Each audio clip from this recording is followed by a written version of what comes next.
क्या इंडिगो के स्टॉक में आई गिरावट सिर्फ एक अफवाह का असर है या कंपनी के अंदर सच में कुछ बदलने वाला है? आखिर 2 ही दिनों में स्टॉक करीब 4 से 5% फिसल गया, तो क्यों? क्या कंपनी के संस्थापक राहुल भाटिया अपने बेटे माधव को बड़ी जिम्मेदारी देने की तैयारी कर रहे हैं? और सबसे बड़ा सवाल ये कि क्या ये गिरावट निवेशकों के लिए टेंशन की बात है या खरीदारी का एक बड़ा मौका?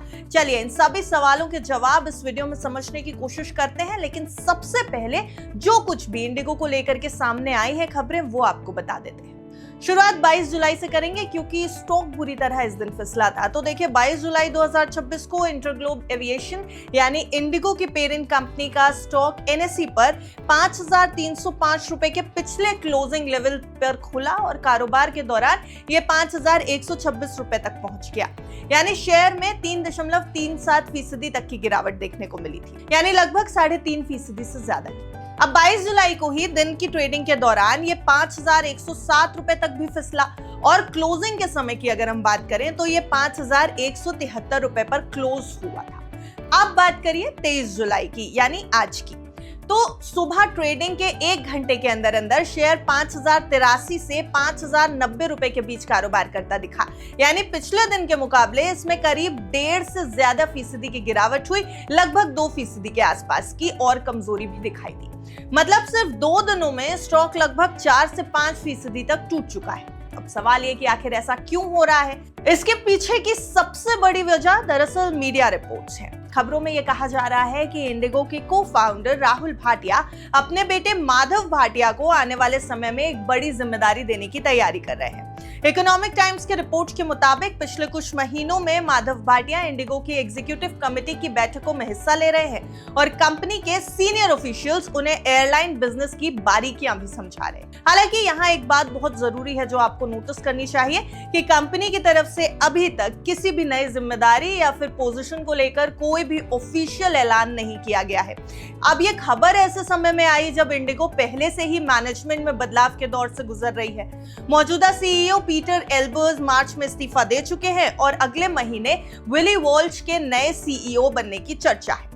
वहीं दिसंबर 2025 में पायलट्स की कमी की वजह से 3,000 से ज्यादा उड़ानें भी रद्द हो चुकी थी।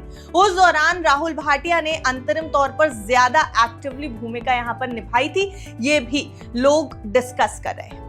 ऐसे में अब मार्केट एक्सपर्ट्स और एनालिस्ट के ओपिनियन भी आने शुरू हो गए हैं, जिनका कहना है कि जब भी किसी बड़ी कंपनी में उत्तराधिकारी यानी सक्सेशन प्लानिंग की खबरें सामने आती हैं तो निवेशकों की सोच पर उसका असर पड़ता है। लेकिन फिलहाल ये सिर्फ मीडिया रिपोर्ट्स हैं, इसलिए इन्वेस्टर्स को कंपनी की ऑफिशियल ऐलान और फाइनेंशियल रिजल्ट्स पर नजर रखनी चाहिए। देखिए अगर कंपनी के पिछले 1 महीने के परफॉर्मेंस की बात करें यानी स्टॉक परफॉर्मेंस की अगर हम बात कर लें तो पिछले 1 महीने में इंडिगो का स्टॉक करीब 2% से ज्यादा की पॉजिटिव रिटर्न दिखा रहा था, यानी कुल मिलाकर शेयर पॉजिटिव रहा है। लेकिन इस दौरान उतार चढ़ाव भी काफी देखने को मिले। 24 जून 2026 को स्टॉक 4.35% बढ़कर 5,210 रुपए के स्तर पर क्लोज हुआ था और अगले ही दिन यानी 25 जून को इसमें 3.51% की और तेजी आई थी, यानी ये करीब 5,450 रुपए तक पहुंच गया। इसके बाद 29 जून को शेयर में लगभग 2% की गिरावट आई और ये करीब 5,320 रुपए पर बंद हुआ। जुलाई की शुरुआत की बात करें तो स्टॉक 5,400 से 5,460 रुपए के दायरे में घूमता रहा, लेकिन 8 जुलाई को लगभग 3% के आसपास की गिरावट दिखाई दी और ये स्टॉक करीब 5,120 रुपए तक आ गया। 21 जुलाई को शेयर करीब 5,230 रुपए पर था, लेकिन 22 जुलाई को जैसा हमने आपको बताया 5,173 रुपए पर क्लोज देके गया और 23 जुलाई को ये 5,083 से 5,090 रुपए के बीच ट्रेड कर रहा था। यानी पूरे महीने शेयर 5,000 से 5,500 रुपए के बीच काफी वॉलेटाइल दिखाई दिया है। अब समझ लीजिए लॉन्ग टर्म में इस शेयर ने कैसा प्रदर्शन किया है। अगर पिछले 1 साल की बात करें तो इंडिगो का स्टॉक करीब 13.82% नीचे रहा है, यानी नेगेटिव रिटर्न्स मिले हैं लगभग 14% के आसपास के। यानी पिछले 1 साल में निवेशकों को काफी दबाव इस स्टॉक में झेलना पड़ा। लेकिन अगर 3 साल का रिकॉर्ड देखें तो तस्वीर पूरी तरह बदलती है। इस दौरान इस स्टॉक ने करीब 92% तक का पॉजिटिव रिटर्न कमाकर अपने निवेशकों को दिया और पिछले 5 साल में यानी लॉन्ग टर्म में इसने करीब 202% से ज्यादा का शानदार रिटर्न दिया है। यानी लंबे समय तक निवेश करने वाले निवेशकों के लिए ये स्टॉक काफी अच्छा साबित हुआ है। निफ्टी 50 के मुकाबले भी इसका जो परफॉर्मेंस है वो काफी बेहतर रहा। तो इसके ऊपर ब्रोकरेजेस की राय क्या है आने वाले समय के लिए, क्योंकि देखिए पास्ट परफॉर्मेंस फ्यूचर परफॉर्मेंस की गारंटी नहीं देता, इसलिए एनालिस्ट और ब्रोकरेजेस क्या कह रहे हैं ये समझना भी जरूरी है। कई एनालिस्ट ये कह रहे हैं कि 2026 में इंडिगो का स्टॉक 5,600 से 6,500 रुपए तक जा सकता है। मोतीलाल ओसवाल ने जून 2026 में अपनी बाय रेटिंग बरकरार रखी थी।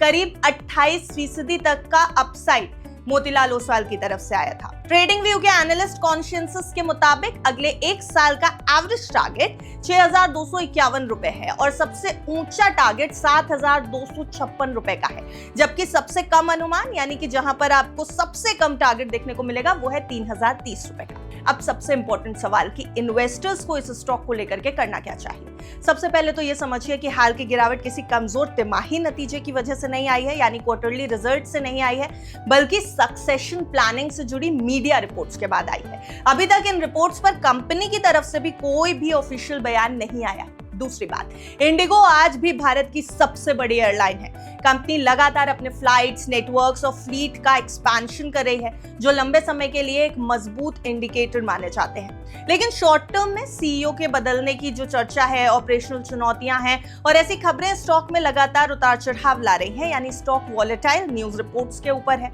अगर आपका नजरिया लॉन्ग टर्म का है और आपके पोर्टफोलियो में एविएशन सेक्टर का एक्सपोजर बैलेंस्ड है, तो ऐसे गिरावट को आप एक संभावित अवसर के तौर पर देख सकते हैं, यानी एक अपॉर्चुनिटी के तौर पर।